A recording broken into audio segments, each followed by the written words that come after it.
The privilege of a lifetime is to know yourself.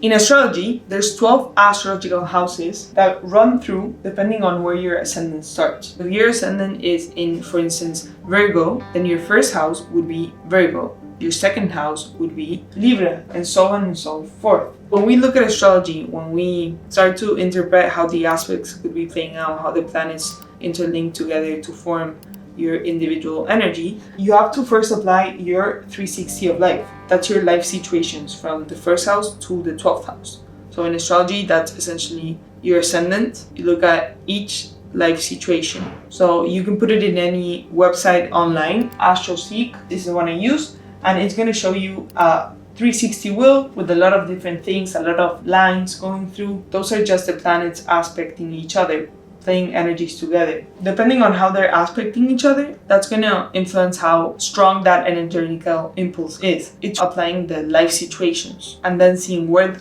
that specific energy is being applied in your birth 360 of life. It all goes back to the concept of shadow work, of individuation, of the self-image, of the understanding of yourself, of your psyche, so that you could become a 360, aware of yourself, of your past, and of your future tense. That's why Jung used to say, like, you're unitemporal, you're transcendent of time. When you understand yourself, you understand how to develop a growth mindset to be able to evolve from whatever situation you're presently in, using your episodic memories, applying it semantically to then apply it presently and evolve to whatever you want to become. It's a matter of knowing yourself, understanding the influences you might have, and the influences you have are completely different than someone that has your same rising sign even, because depending on where your sun is placed in, where your moon is aspected, where your Venus, Mercury, Mars, all of these planets are energetical factors that play out different characteristics, different archetypes, and all of these combinations make up the phoenix of your psyche,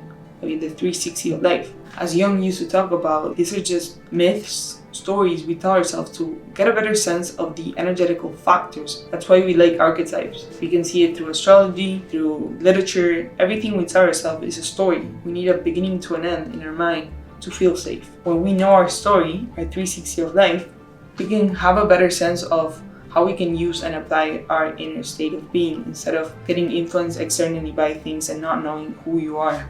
If you want to know a little more about yourself, a little more about how your energies could be playing out, I really recommend using astrology, understanding your rising sign, and then applying all the energies, all the planets, conjunctions.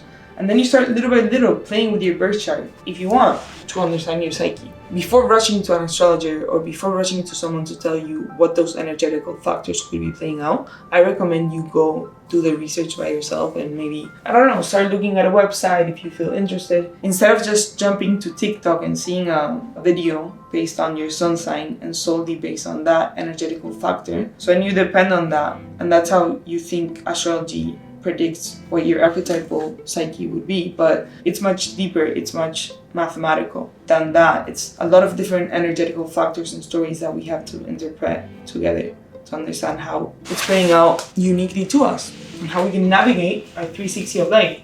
Then self-image, we can see it through the sun in astrology. Everything we're consciously aware of, our actions, what we put our everyday actions towards. What is our goal? What is our end goal? What are we inputting in an everyday? That is what we're consciously aware of, our self-image, what we perceive. Depending on where we have that, we're going to get a better sense of what are we going towards, how are we doing it daily, and with our action, what is the driving force. What Jung pioneered from Freud was the unconscious self, which is everything that's below from what you know, everything that's below from your conscious side of your personality. So everything below would be more correlated with your moon, your moods, your emotions, everything that's repressed, everything that you don't essentially know of, where it triggers. That's going into the deeper realms of yourself. In astrology, there's north and south nodes that are the nodes from the moon.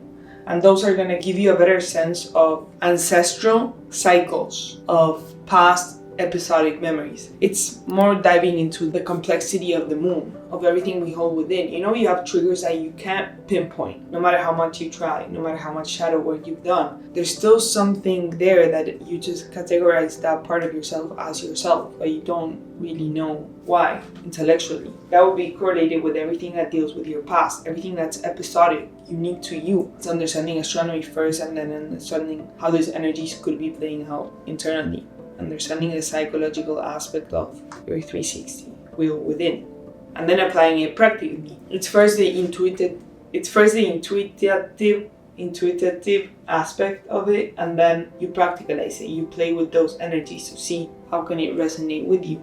How can you apply that horoscope for you? Astrology is basically that. It's the astronomy within, your planetary energies within. So the more you understand how those energetical factors of the planets played in a specific day, especially when you were born, you understand how unique you are. All the weathers from that day are within you in a way. And I know it sounds like a little pseudo, but it's more practical than you think when you see the elements as alchemy. We all have these elements within us. We all have a different elemental structure, and we're all more correlated with certain elements in a chart. So it's going to give you a better sense of the ways you can tap more into your element, the way you can understand your element and use that to understand yourself and find yourself, and understand that your self-image might not be everything that you sense. And that's how you reach individuation, your individual self.